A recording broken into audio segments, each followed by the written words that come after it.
abrirem suas Bíblias comigo no livro de Neemias, capítulo de número 4.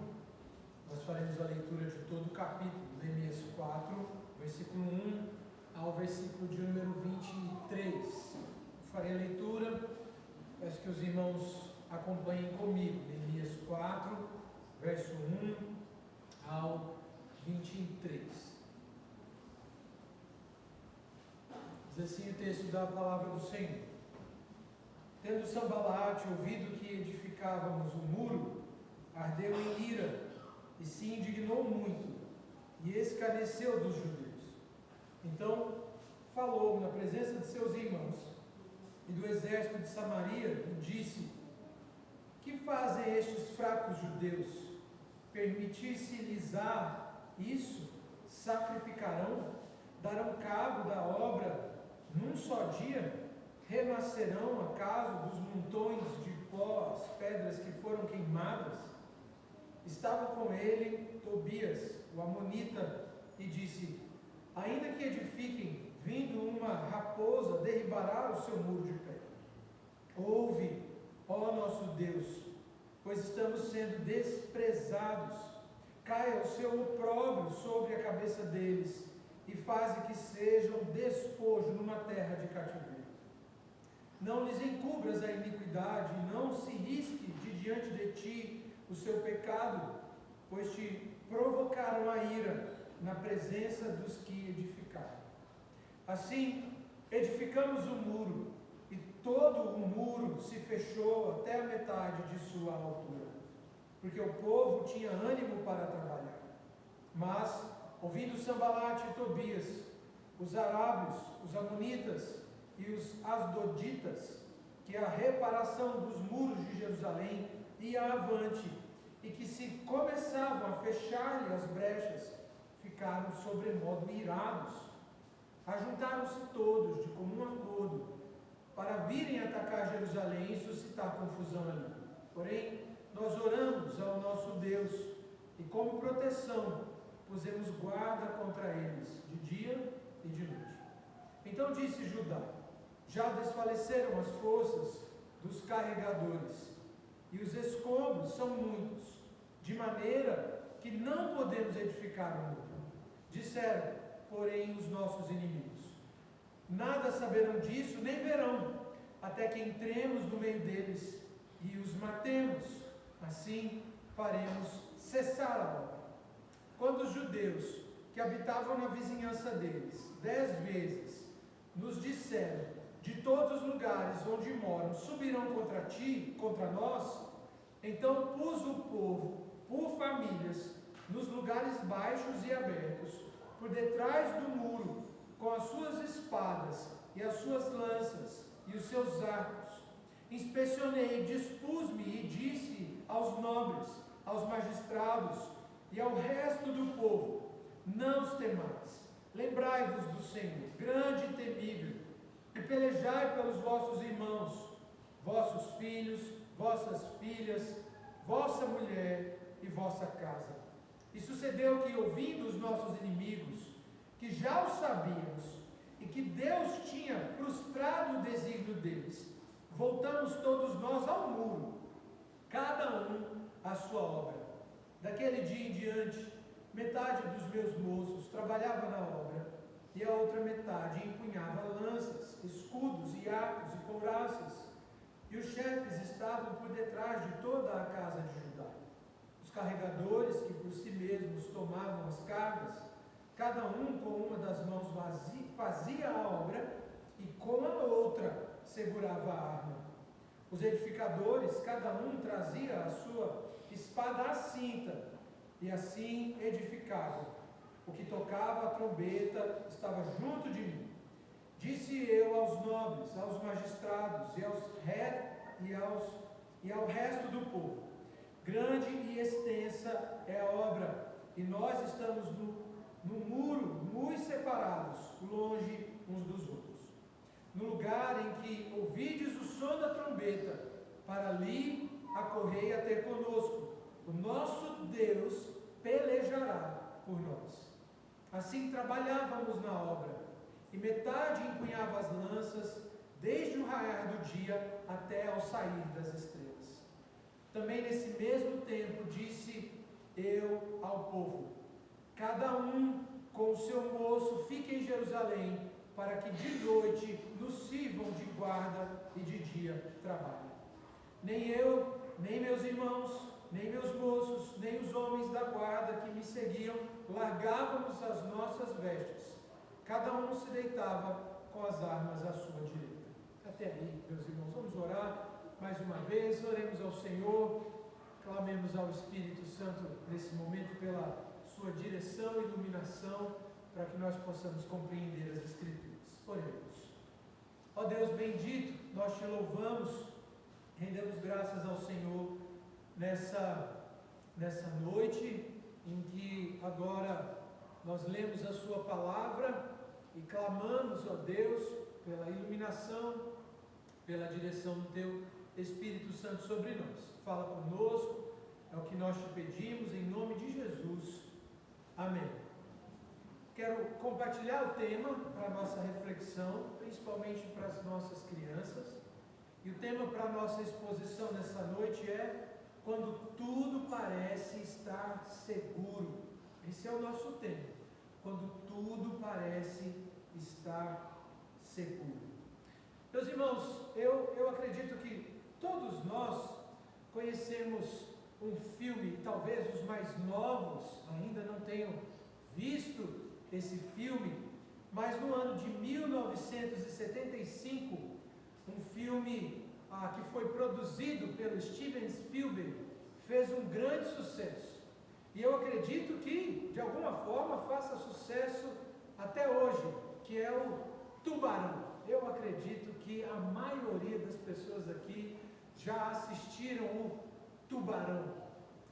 Mas há uma curiosidade, esse filme ele fez muito sucesso no ano em que ele foi lançado, mas houve um efeito que talvez muitos não esperassem, que foi o esvaziamento das praias nos Estados Unidos. Durante um bom tempo, as praias que costumavam ser bem frequentadas, elas ficaram esvaziadas, porque afinal de contas as pessoas ficaram com medo de que fossem as praias e fossem atacadas por um tubarão. Mas com o passar do tempo, as coisas se acalmaram e as pessoas então voltaram para as praias, voltaram a frequentar as praias americanas. Até que em 1978 veio o Tubarão 2. E aí, quando tudo parecia estar bem, quando tudo parecia estar indo muito bem, aparentemente o medo voltou a alcançar as praias norte-americanas. Irmãos, no texto que nós vamos ver aqui nessa noite, a passagem narrando aqui a reconstrução dos muros de Jerusalém por meio de Neemias, reconstrução liderada por Neemias, nós vamos ver um cenário parecido, onde tudo parecia ir muito bem, até que surgiu uma nova oposição. Se você se lembra, o texto de Neemias, o texto de Esdras e Neemias, ele narra a reconstrução de Jerusalém, a reconstrução da cidade, a reconstrução do templo e a reconstrução dos muros da cidade. Tanto no texto de Esdras quanto no texto de Neemias, a passagem nos mostra que esses dois homens que foram instrumentos nas mãos do Senhor para conduzir o povo de volta a Jerusalém, reconstruir a sua cidade, ficaram aflitos com as notícias que receberam acerca das condições da cidade. Se você voltar a sua Bíblia alguns capítulos atrás, lá no capítulo de número 2, você vai ver que o texto narra o quão triste Neemias estava, tendo em vista a situação dos muros da cidade de Jerusalém. Naquela ocasião, o texto nos mostra que o rei Artaxerxes, ele percebe o semblante descaído de Neemias e então pergunta a ele o porquê ele estava abatido, porque ele estava entristecido. E é curioso porque o texto vai dizer que o próprio Artaxerxes afirma que aquela tristeza, ela era uma tristeza do coração. Ele estava profundamente entristecido diante da situação dos muros e da cidade de Jerusalém. A passagem mostra então que o rei Artaxerxes, assim como Ciro, como o texto vai dizer no livro de Esdras, ele demonstra favor e misericórdia, tanto em relação, óbvio que lá no texto de Esdras a passagem mostra como Ciro foi favorável ao retorno do povo para Jerusalém, para a reconstrução da cidade e do templo. O texto em Esdras chama inclusive Ciro de meu ungido.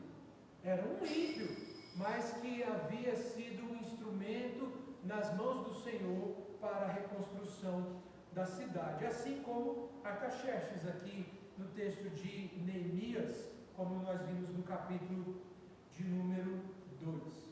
O texto nos mostra então que na medida em que Neemias volta para Jerusalém, muitas pessoas se associam a ele, haviam aliados, pessoas que estavam ali dispostas a ajudá-lo na reconstrução dos muros e da cidade. Mas, como nós bem sabemos, no meio de toda aquela empreitada para a reconstrução da cidade, havia oposição, e surgiram então opositores, como o capítulo de número 2 mesmo vai narrar. Se você olhar lá no versículo de número 19, no capítulo de número 2, o texto vai mencionar aqui dois homens, Sambalate e Tobias, homens que se levantaram contra Neemias e contra a reconstrução dos muros. Mas mesmo assim, mesmo diante da oposição, o povo continuou trabalhando. A oposição aqui, narrada no capítulo de número 2, ela era uma oposição mais branda, nós podemos dizer assim, porque era zombaria. É óbvio que ninguém gosta de ser zombado, ninguém gosta de ser desprezado, isso é algo ruim, e era o povo do Senhor sendo desprezado, era o seu esforço sendo zombado aqui, era a sua iniciativa sendo ridicularizada, mas não passavam de palavras. Até que então, o texto nos mostra que no capítulo de número 4, esses homens se levantam, e agora eles estão verdadeiramente furiosos contra Neemias e o povo do Senhor. A ira deles se acendeu contra Neemias e contra o povo de Jerusalém. Olha o que o texto diz no versículo de número 1 do capítulo 4. Tendo Sambalate ouvido que edificávamos o muro, ardeu em ira. Ardeu em ira. E aí então, meus irmãos, é nesse contexto onde a passagem nos mostra a oposição e os problemas que surgem aqui para a reconstrução dos muros da cidade, que a passagem vai descrever como foi a condução de Neemias de todo esse conflito. Havia uma oposição que surge de forma externa, com a violência desses opositores, mas também havia uma crise interna, porque diante das ameaças dos seus inimigos, o povo do Senhor se viu desanimado, como nós veremos aqui no versículo de número 10. Então, o que Neemias faz? Qual é a sua primeira atitude diante da oposição que se levanta? Nós podemos ver aqui, dos versículos 1 ao 6, que Neemias ora. E esse é o nosso primeiro ponto. Ouve, ó Senhor. Neemias passa a orar ao Senhor em meio às crises. O capítulo 4, então, ele é um capítulo de contrastes.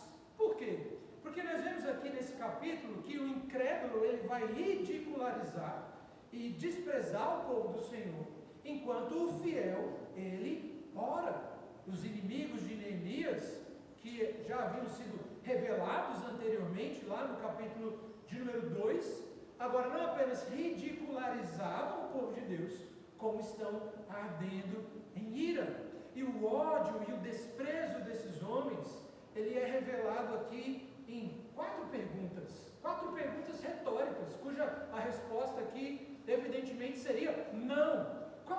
Quais são então essas perguntas. A primeira é: permites-lhes a isso? A segunda pergunta é: darão cabo da obra num só dia? Sacrificarão? A terceira pergunta. E a última e quarta pergunta que nós vemos aqui no texto é: renascerão acaso dos montões de pó as pedras que foram queimadas? A resposta, obviamente, que esses homens queriam para essas perguntas retóricas é: não. Eles não queriam, e eles fariam todo o possível para que aquela empreitada, no final, ela fracassasse, ela não chegasse ao cumprimento dos seus propósitos. E aí então o texto nos mostra que Tobias, o amonita, ele ridicularizava ainda mais o povo de Deus, dizendo que apenas uma pequena raposa seria capaz de derrubar todo aquele mundo. Há provavelmente também, irmãos, aqui uma frase, essa afirmação que zomba do esforço daqueles homens, que traz ou chama a nossa atenção para uma trama contra o povo de Deus. Ou seja, não era apenas zombaria, mas a ideia de que eles seriam vitoriosos contra o povo do Senhor e lhes armariam uma cilada, como nós podemos ver no versículo de número 11. Olha como o texto vai dizer: disseram, pois, os nossos inimigos: nada saberão disso, nem verão, até que entremos no meio deles e os matemos. Assim faremos cessar a obra. Neemias, então, ele ciente da crise, ciente da ameaça que estava diante dele, ele ora ao Senhor. E aqui o seu primeiro pedido, irmãos, o seu primeiro pedido, conforme nós vemos no versículo de número 4, é: ouve, ó nosso Deus. Meus irmãos, que expressão, que texto maravilhoso, que declaração, que oração maravilhosa. Esse homem agora, diante de uma grande ameaça, ele se volta ao Senhor. Havia uma crise real que colocava a vida, não apenas a reconstrução do muro em xeque, mas colocava a vida dessas pessoas em ameaça. Então Neemias vai orar ao Senhor, e o texto vai dizer: ouve, ó nosso Deus, ouve, ó nosso Deus. Neemias espera que Deus ouça a sua oração. Afinal, eles, seu povo, estavam sendo desprezados. E aqui algumas aplicações que nós podemos fazer diante dessa primeira atitude de Neemias, orando ao Senhor diante daquela crise. A primeira consideração é que nós aprendemos aqui que devemos recorrer a Deus em oração quando as coisas não estiverem indo muito bem. É óbvio, irmãos, que nós não devemos orar apenas quando as coisas saem do nosso controle. Nós não devemos orar apenas quando as coisas vão mal. Mas é evidente que em momentos de crise nós devemos recorrer àquele que pode nos socorrer. Nós devemos recorrer àquele que está pronto para nos socorrer e que ouve as nossas orações. Como a palavra do Senhor vai dizer, o nosso Deus é aquele que inclina o seu ouvido para nos ouvir. Ele não é indiferente às nossas causas, ele não é indiferente às nossas lutas, ele está ciente de todos os nossos problemas, ele conhece inclusive os nossos opositores. Por isso nós devemos recorrer a ele em oração quando as coisas elas não vão bem. Quando elas não vão bem na igreja, quando elas não vão bem em casa, no casamento, quando elas não vão bem na educação dos filhos, quando elas não vão bem no trabalho, quando as coisas não vão bem no governo civil, nós devemos orar ao Senhor e clamar a Ele por socorro. Mas nós também somos lembrados, meus irmãos, que Deus ouve as nossas orações quando clamamos por causas justas. E quando nós clamamos e oramos em conformidade com a sua palavra. E essa é uma grande lição a respeito da oração que nós aprendemos nas Escrituras. Deus ouve as nossas orações quando nós clamamos e oramos em conformidade com a sua palavra.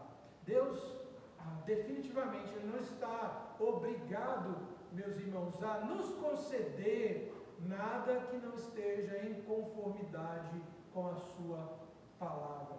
Não é à toa, meus irmãos, que a Bíblia vai chamar a nossa oração, a nossa atenção para o fato de que nós não sabemos orar como convém, nós pedimos mal. E o que é pedir mal? Tiago vai dizer, é pedir para esbanjar com os nossos próprios prazeres, mas nós podemos dizer, é quando nós oramos em falta de conformidade com a palavra do Senhor. Mas se oramos de acordo com a palavra, nós temos plena convicção que o Senhor nos ouve e de forma graciosa nos atende. Ainda que não concedendo exatamente aquilo que nós clamamos, exatamente aquilo pelo que nós pedimos, Ele nos responde, meus irmãos, aplacando a angústia do nosso coração.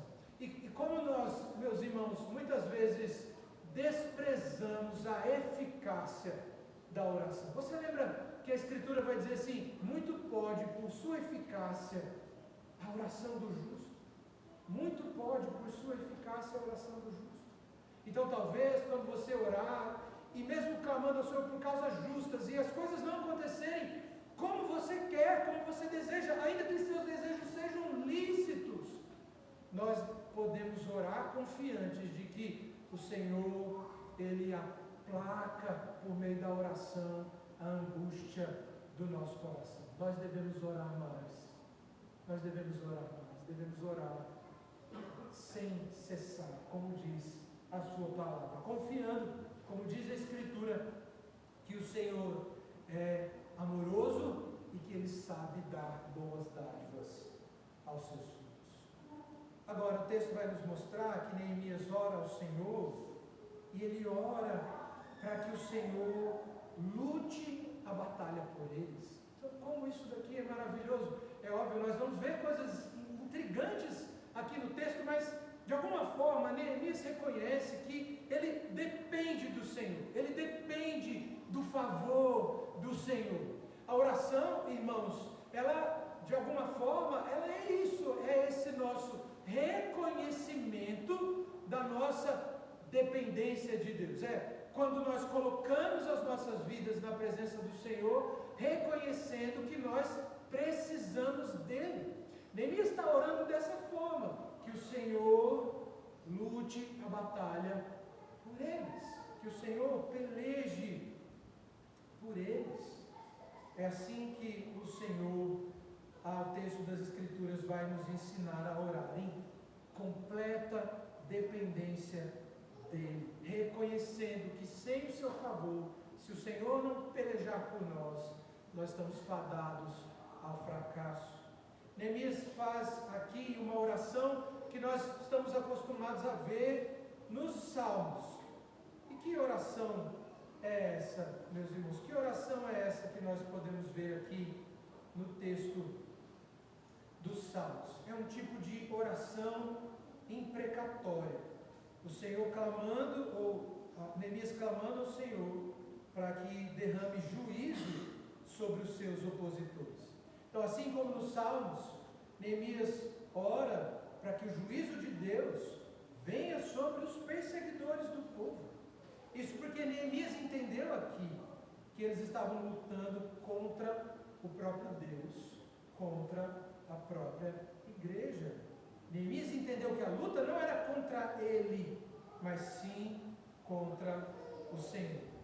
É isso que nós podemos ver aqui no versículo de número 5. E após a oração, então, o que o texto nos mostra é que o povo voltou ao trabalho e continuou a fazer o que tinha de fazer. E aqui há algo muito interessante que nós podemos aprender, irmãos. Há uma aplicação, uma lição que nós podemos tirar daqui. Nós estamos falando sobre a necessidade da oração, o reconhecimento da nossa total dependência do Senhor. A oração, ela é um meio de graça, ela é fundamental, ela é indispensável para a vida cristã, para o fortalecimento da vida cristã, para o desenvolvimento da piedade e até mesmo como meio para receber o favor de Deus. Na teologia a gente poderia usar a expressão, ela é um concursos, ela é um meio que o Senhor utiliza para realizar nas nossas vidas aquilo que Ele já desde a eternidade decretou fazer. Mas há uma lição que a gente pode aprender aqui também, é que ainda que nós devamos orar ao Senhor, reconhecendo a nossa total dependência dEle, o texto nos ensina que algumas coisas nós precisamos fazer. E aí talvez você já tenha ouvido uma famosa expressão que é orare et labore. Essa é uma expressão bastante conhecida e ela significa oração e trabalho. Ore e trabalhe. E aí nós vimos isso daqui. O povo orou, mas aquilo que cabia a eles fazer, eles tiveram de fazer. Eles oraram, mas continuaram o trabalho. E aqui algo muito interessante que nós veremos aqui nessa passagem, é como esses homens passaram a agir. Eles oraram, eles continuaram a construir os muros. E o texto vai dizer, com uma mão eles trabalhavam, mas com a outra mão eles seguravam as espadas. Eles estavam prontos ali para defender o povo, ainda que reconhecendo que o Senhor aqui pelejaria por eles. Mas a segunda parte da passagem e o último tópico desse texto, do verso 11 até o versículo de número 23, o tema que nós podemos destacar aqui é lembrai-vos do Senhor. Então, enquanto os fiéis aqui se uniam para o bem, lembra contrastes aqui? Qual é o primeiro contraste que nós vimos? Os ímpios zombam do povo de Deus, mas os justos clamam ao Senhor. E qual é o contraste que nós vemos agora do verso 11 ao 23? É que enquanto os fiéis se unem para o bem, os incrédulos se unem para o mal. Enquanto os fiéis se unem para o bem, os incrédulos se unem para o mal. E aí nós vemos como que, de alguma forma, há uma progressão na hostilidade contra o povo de Deus. Então, no capítulo de número 2, inicialmente o texto menciona dois opositores, Sambalate e Tobias. No capítulo 2, verso 19, a passagem vai mencionar mais um opositor, que é Gesem. No capítulo 4, no verso 17, a oposição agora vem de todos os lados. Ela vem da Arábia, ela vem dos Amonitas e ela vem dos Adonitas. A oposição cresceu e se intensificou de tal forma que agora ela vem de todos os lados. Essa oposição ao povo de Deus, meus irmãos, ela se estendeu ao longo da história. Aquilo que nós estamos vendo Neemias enfrentando aqui não é uma peculiaridade da sua história, do seu tempo, mas nós, olhando para o texto do Antigo Testamento, nós vimos como que os profetas foram mortos e rejeitados pelo povo que se recusou a ouvir a palavra e se arrepender dos pecados. Na história da igreja, na história da redenção, há sempre aquele que se levanta contra a verdade do Evangelho, há sempre aquele que se opõe à verdade do Evangelho e que não se satisfaz em rejeitar, mas ele precisa matar, calar aqueles que pregam a palavra do Senhor. Nós vimos isso na vida do próprio Senhor Jesus, nós vimos isso na vida dos apóstolos. Nós acabamos de concluir a exposição de Atos e nós vimos como que os opositores se levantam contra a igreja, os opositores se levantam contra a mensagem do Evangelho. A oposição, a hostilidade, ela não é algo exclusiva dos tempos de Neemias, ou dos profetas, ou mesmo dos escritores e dos crentes do primeiro século, mas é algo que ainda hoje, irmãos, ainda hoje, a igreja do Senhor tem de enfrentar a oposição e a rejeição da palavra do Senhor. Eu li um comentarista que ele diz algo muito interessante. Ele diz assim: isso não deveria nos espantar. Nós não deveríamos ficar, é óbvio, nós ficamos entristecidos, nosso coração se abate. Quem não fica triste quando prega o Evangelho para um amigo e vê que esse amigo rejeita a pregação? Quem não se entristece quando vê os desafios de irmãos missionários que estão se dedicando para a pregação e para a plantação de novas igrejas em contexto transcultural? Quantos de nós não ficamos abatidos quando percebemos que muitas vezes na própria igreja as pessoas elas tapam os ouvidos para a verdade. Essa semana, irmãos, eu vi algo que um amigo me relatou a respeito de desafios que ele estava enfrentando na igreja dele, uma igreja onde ele já não está mais, e ele disse que havia uma rejeição em relação a certa conduta e ensino dele por parte de algumas pessoas. E aí, então, depois de um culto, ele reuniu alguns irmãos que estavam insatisfeitos e foi conversar com eles e explicar as razões pelas quais ele havia adotado certa postura na igreja. E ele disse que enquanto ele falava, uma mulher tapou os ouvidos. Enquanto ele falava, uma mulher tapou os ouvidos e começou a dizer assim: lá, lá, lá, lá, lá, eu não vou ouvir. Parece piada, não é? Mas como isso é triste, irmãos. Como isso é triste. Então, nós vemos que muitas vezes há uma oposição externa, mas infelizmente muitas vezes há também uma oposição interna. E para um crente, essa evidentemente é a que mais dói. É a que mais dói. Quando nós vemos aqueles que deveriam ser povo de Deus, agindo como servos de Satanás. E aí eu li um comentarista que ele disse assim: isso não deveria nos espantar, porque afinal de contas é assim que o incrédulo age. E ele ainda diz assim: ele sempre faz o trabalho de Satanás, que odeia o povo de Deus e quer a sua destruição. Então nós não deveríamos, evidentemente, nos espantar quando os ímpios se levantam contra o Senhor, porque eles estão sempre prontos para fazer o trabalho de Satanás. Afinal de contas, eles odeiam o povo do Senhor.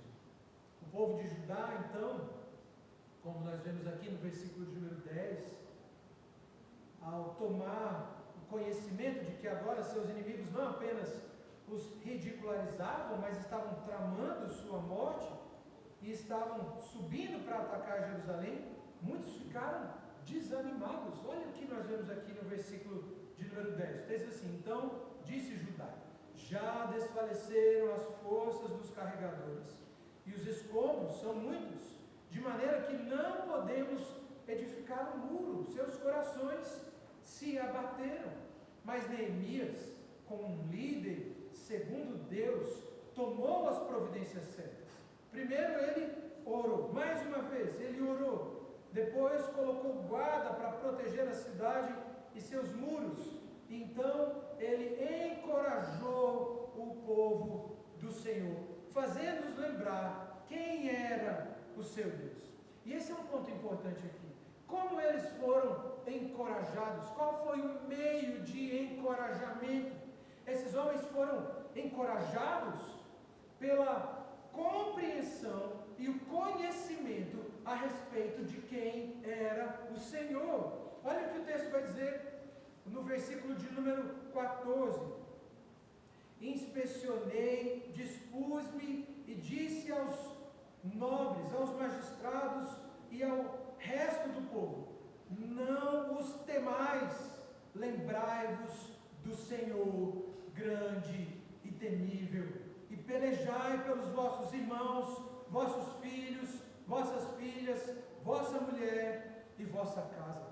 Olha como ele procurou encorajar esses homens.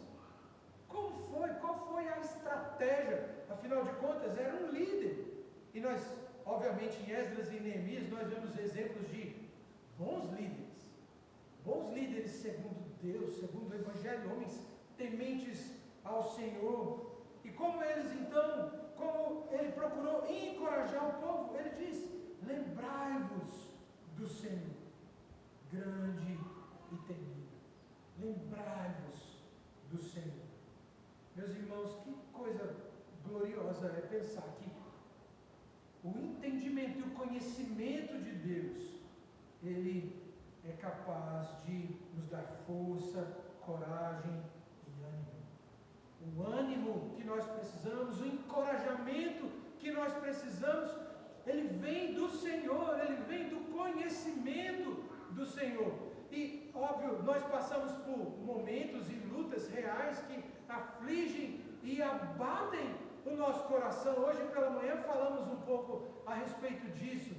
E parte da resposta, e a resposta mais importante, o caminho, o norte mais importante que nós devemos trilhar e apontar para que diante do desânimo nós sejamos encorajados, para que diante da tristeza e do desespero haja esperança, é o conhecimento do Senhor. Eu me lembrei, meus irmãos, de um pequeno livro do John Piper, que eu li há muitos anos atrás, sobre pregação. Eu não me lembro exatamente, eu estou tentando lembrar, já tem uma semana, o nome do livro. Não sei se é Pregação em Chamas, alguma coisa assim, um livro pequeno que foi publicado pela, não sei se é Editora Vida ou Vida Nova, uma dessas duas editoras. E no livro tem um trecho onde ele falando sobre a aplicação, ele vai dizer que muitas vezes, e aparentemente o John Piper, ele não é alguém que dá tanta ênfase na aplicação, na pregação, mas ele chama a nossa atenção para o fato de que muitas vezes o simples fato de contemplarmos a beleza do Senhor, a sua glória e a sua majestade, conforme revelado para nós nas Escrituras, é o suficiente para nos trazer esperança e encorajamento diante das nossas tristezas, diante do nosso desânimo, diante do nosso abatimento. E ele conta, irmãos, um relato extremamente impactante de uma oportunidade em que ele pregou no texto de Isaías capítulo 6. Esse é um texto muito conhecido, porque fala ali da visão que Isaías tem da glória do Senhor, quando ele entra no templo, e nós vemos ali o impacto que essa visão causa em Isaías, ao ponto de que ele cai como morto, e faça uma das declarações mais conhecidas das Escrituras, quando ele diz: ai de mim, estou perdido, habito no meio de um povo sou um homem de impuros lábios, e habito no meio de um povo de impuros lábios, e os meus olhos viram o Senhor, os meus olhos viram o Rei. É uma declaração extraordinária, é um texto maravilhoso. E aí então John Piper diz que depois daquele culto, uma mulher o procurou e relatou para ele que naquela semana ela tinha descoberto que a filha, durante a infância, tinha sido abusada durante anos por um familiar, e ela estava destruída, mas que naquela noite a visão da glória de Deus trouxe encorajamento e conforto para o seu coração. Meus irmãos, nós precisamos conhecer o Senhor, nós precisamos nos deleitar nesse conhecimento, nós precisamos ansiar conhecer o Senhor e nos aprofundar nesse conhecimento. Muita coisa que nós podemos fazer para lidar com situações adversas como essa, terrível.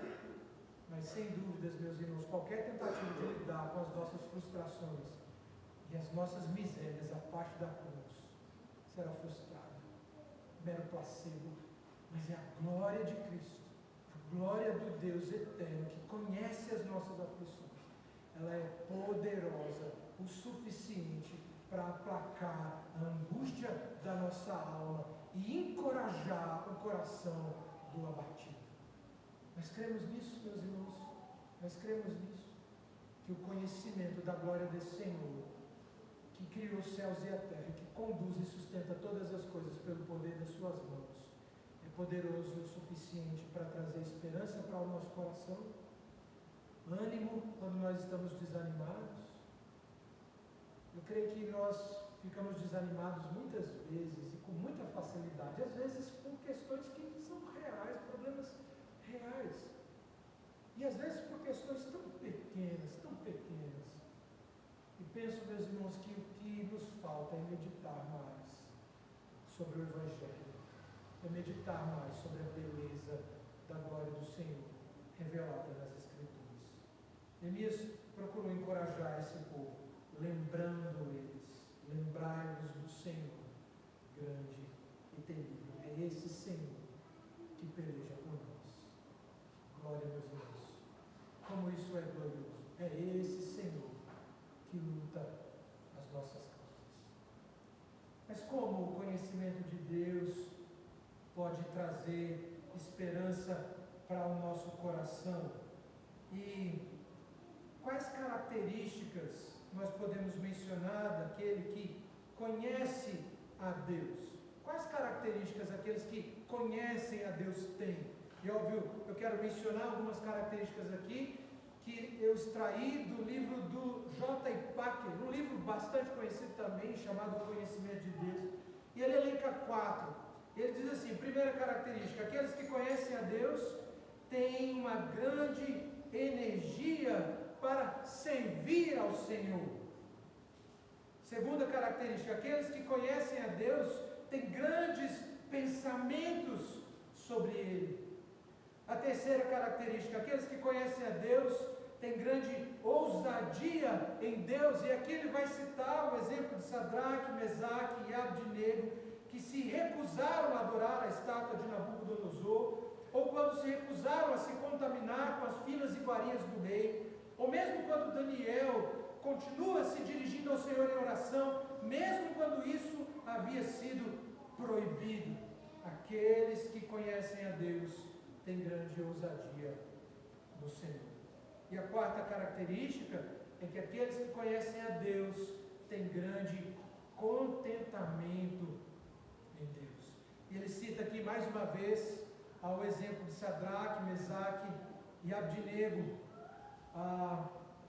que tinham dito a Nabucodonosor: se o nosso Deus, a quem servimos, quer livrar-nos, Ele nos livrará da fornalha de fogo ardente e das tuas mãos, ó Rei. Se não, fica sabendo, ó Rei, que não serviremos a teus deuses, nem adoraremos a imagem de Deus. Meus irmãos, que coisa extraordinária, que texto glorioso. Portanto, não restam dúvidas de que o Senhor, Ele cuida do seu povo, de que nada nos falta. Muitas vezes, quando nós estamos desanimados, aquilo que nos falta é conhecimento do Senhor, conhecimento de quem Ele é, o que Ele fez, o que Ele faz, o que Ele fará em favor da sua igreja, o que Ele fará em favor do seu povo. O meio por excelência pelo qual podemos então conhecer ao Senhor é por meio da sua palavra, conforme revelado nas Escrituras. Meus irmãos, eu sempre me lembro, e já citei esse exemplo aqui em muitas outras oportunidades, daquilo que é dito sobre John Bunyan, John Bunyan, o famoso escritor do livro O Peregrino. Eu não sei se você já leu o livro O Peregrino, mas que livro maravilhoso, de ler. E certa vez, se não me engano, Charles Spurgeon, falando a respeito de John Bunyan, ele diz assim: olha, se cortassem as veias de John Bunyan, não sairia sangue da mão, sairia Bíblia. Por meio do qual, por excelência, nós podemos conhecer o Senhor, é por meio da sua palavra. É por meio da palavra e do Espírito que o Senhor aplica essas verdades no nosso coração e nos dá o entendimento das verdades redentoras reveladas nas Escrituras. Por isso, por mais que isso pareça redundante, por mais que isso pareça óbvio, por mais que isso pareça clichê, nós precisamos nos apegar à palavra de Deus. Nós precisamos nos apegar à palavra de Deus.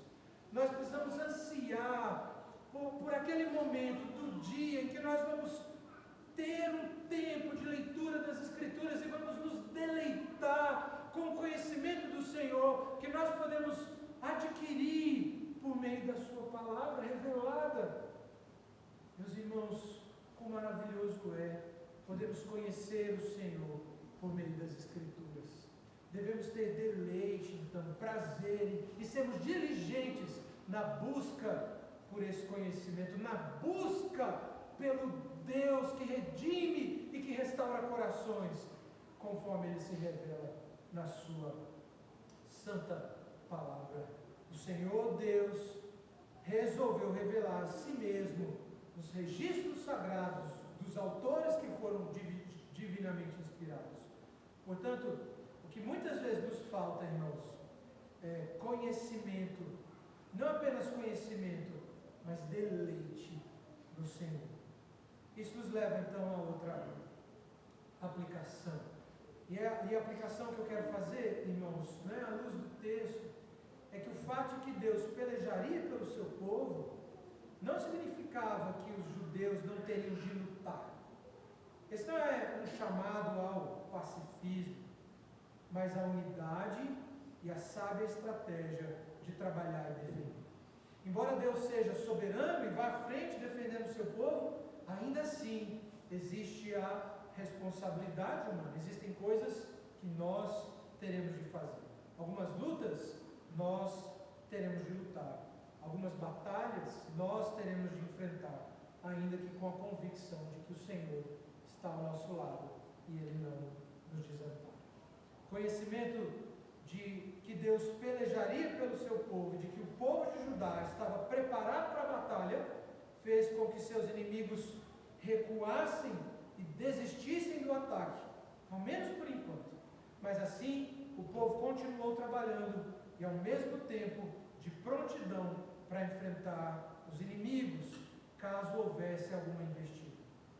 E isso me leva então à última aplicação da nossa reflexão nessa noite, meus irmãos, que é a necessidade de nós estarmos verdadeiramente preparados para enfrentar as adversidades, as lutas. É claro, às vezes elas nos surpreendem, né? Às vezes nós somos pegos de surpresa por uma notícia, um telefone que toca de madrugada, uma demissão que você não esperava, uma luta, uma dificuldade na educação dos nossos filhos, mas é justamente porque nós estamos sujeitos às adversidades inesperadas, é que a Escritura nos adverte para estarmos prontos, para estarmos sempre preparados. Jesus nos alertou e aos seus discípulos para estarmos sempre de prontidão e sempre vigilantes, para que não sejamos apanhados de surpresa, seja quanto à segunda vinda de Cristo, seja quanto aos ataques de Satanás, ou mesmo quanto à tentação da nossa própria carne. Nós devemos estar preparados para enfrentar as lutas, sejam elas quais forem, e o meio por meio do qual nós nos preparamos não é outro, irmãos, senão por meio do conhecimento de Cristo Jesus, aquele que venceu a maior batalha de todos, aquele que na cruz do Calvário lutou por nós. Nós estamos olhando aqui para um texto onde Neemias vai dizer que o Senhor ele vai pelejar por nós, e por excelência, meus irmãos, quem fez isso foi o próprio Senhor Jesus, na cruz do Calvário, enfrentando uma luta e um inimigo que sozinhos nós não poderíamos vencer, que sozinhos nós não poderíamos enfrentar. Mas na cruz do Calvário, o Senhor Jesus triunfou sobre Satanás. Na cruz do Calvário, o Senhor Jesus triunfou sobre o pecado. Na cruz do Calvário, o Senhor Jesus triunfou sobre a morte. E nele, na obra dele, nós recebemos todos os seus benefícios. Estar preparado, portanto, não é apenas conhecer de forma teórica as Escrituras, mas também se render àquele que peleja por nós, aquele que derrotou o último inimigo, aquele em quem nós temos a certeza de que todos os nossos problemas, eles chegarão ao fim, e de que assim como o Senhor Jesus, nós seremos ressuscitados no último dia, para vivermos com Ele uma vida de glória na presença de nosso Deus e Pai. Que o Senhor nos abençoe, meus irmãos. Quero convidar então os nossos presbíteros a virem à frente para nos auxiliar nesse momento na